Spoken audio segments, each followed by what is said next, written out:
everyone, this is Karen Waksman, founder of Retail MBA, and today I want to talk about selling your products to museum stores.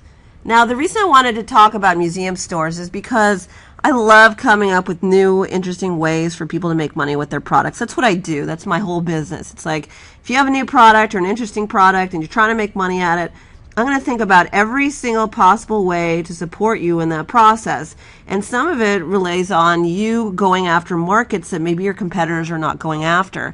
And for instance, the museum store market is something that probably a lot of your competitors are not even thinking about.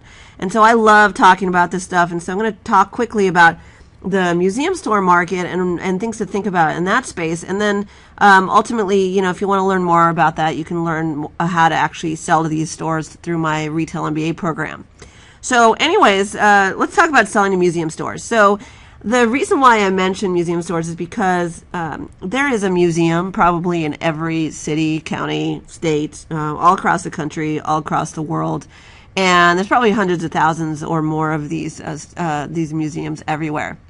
And the thing about museums is they usually have, most of them have retail stores within those museums. So they're museum stores within the actual museum itself. Why do they have those there? Well, because people are walking a museum, they want to buy things. And so they buy, and actually the museum stores make a lot of money for the museums. And so it's definitely a big business for them. And so what these museum stores are really looking for are either products that are related to the topic that they're discussing at that museum, or they're looking for gift items or new and unique, interesting items and so forth. And so let's talk about that. So for instance, when you're dealing with the museum stores, there are different types of museums out there, right? So there are museums that are supporting kids. There's museums that focus on technology. There's museums that focus on certain ethnicities or astronomy or whatever it is for that particular museum. Most of the time, again, they have actual retail stores there. And so the thing to think about it is you can actually reach out to, if you have an interesting, cool gift item, museum stores could be awesome for you because they love cool, interesting new gifts. And they would love to put those into stores because they don't, if you go to a museum store, you'll see that they don't just have the products that are related to that store. They actually have food items, they have gift items, they have all sorts of random things for people to buy in that store, and they're constantly adding to that museum store. So the one way to do it is if you have a great gift item or a unique or new or interesting item, museum stores can be awesome for you. The other thing you can do is say you have a product that's great for kids. So what about selling your products to the kid market, right? To the kid museum market. So there's tons of museums that specify for children.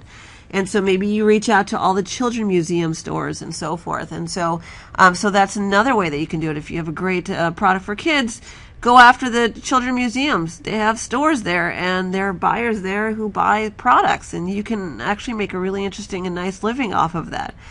Another option is if you, say, have a cool, consumer electronics product or something like that. Well, why not sell that product to all the cool new technology museums that are popping up everywhere? There's like engineering and technology museums are everywhere. And so that could be interesting for you and your product, especially if that consumer electronics product is also a good gift item. And sometimes they'll just buy random stuff that's just interesting and different, because they want to be along the lines of what they're doing in that museum store. So my point is that you can go, there's endless segmentation within the museum stores, meaning what kind of audience you have. They even have adult museums, right? So maybe you have an adult product. It would go for the adult museum stores. Or maybe you just have a general blanket great gift item that would be great for museum stores all across the country. It's up to you. My point here is that you can generate big money by going after all these different museum stores and actually putting your products into the stores at each individual location. And so, if you want to learn more about how to actually approach and pitch the museum stores, please take a look at retailmba.com to learn more about how to actually approach and talk and sell to these types of buyers. And we talk all about that in the Retail MBA program. But the bottom line here is if you have a great product, or if you have a new interesting product, maybe think about going after the museums because, again, it's just another revenue stream for you. And that's what I'm all about. How are you going to make money with your product? Think about museum stores. So if you'd like to learn more about Retail MBA, please take a look at our free 6-part video training series. You can sign up for that for free at retailmba.com/training. Or if you just want to learn about Retail MBA in general, just go to retailmba.com. Anyways, this is Karen Waksman, and I hope this was helpful. Thanks so much.